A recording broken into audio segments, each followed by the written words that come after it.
چند مسائل میں آپ کی خدمت میں ذکر کرتا ہوں کہ حج کہتے ہیں احرام باندھ کر 9 تاریخ کو عرفات کے میدان میں ٹھہرنا اور بیت اللہ کا طواف کرنا، یہ حج ہے۔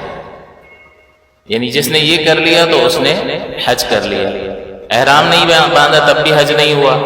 عرفات میں نہیں ٹھہرا تب بھی حج نہیں ہوا، یا اس نے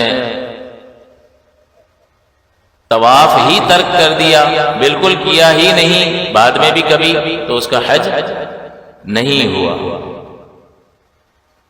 تو یہ 3 چیزوں کا فقط مجموعہ ہے، اور باقی جتنی بھی چیزیں ہیں، آپ مزدلفہ میں قیام کرتے ہیں، آپ رمی جمار کنکریاں مارتے ہیں، صفا مروہ کی سعی وغیرہ کرتے ہیں، یہ واجبات میں سے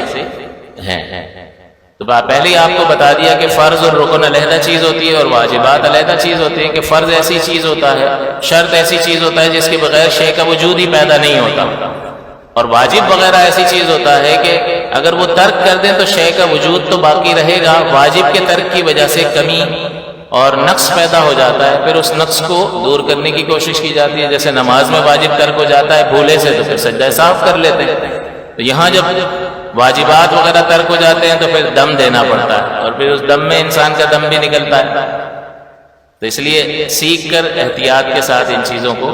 ادا کرنا چاہیے۔ تو یہ 3 چیزیں ہیں، احرام ہے، وقوف عرفہ ہے، اور بیت اللہ کا طواف ہے، اور یہ مخصوص ایام میں ہوتا ہے، جس کی ابتدا شوال سے ہو جاتی ہے، یعنی شوال سے انسان احرام باندھ سکتا ہے۔ اور حج کے اراکین جو ہیں وہ 9 تاریخ کو حج ہوگا، یعنی عرفات کا وقوف ہوگا، اور پھر اس کے بعد 12 تاریخ تک آپ طواف کر سکتے ہیں، تو دم وغیرہ بھی لازم نہیں ہوگا، حج بالکل بلا کراہت درست ہو جائے گا۔ حج کے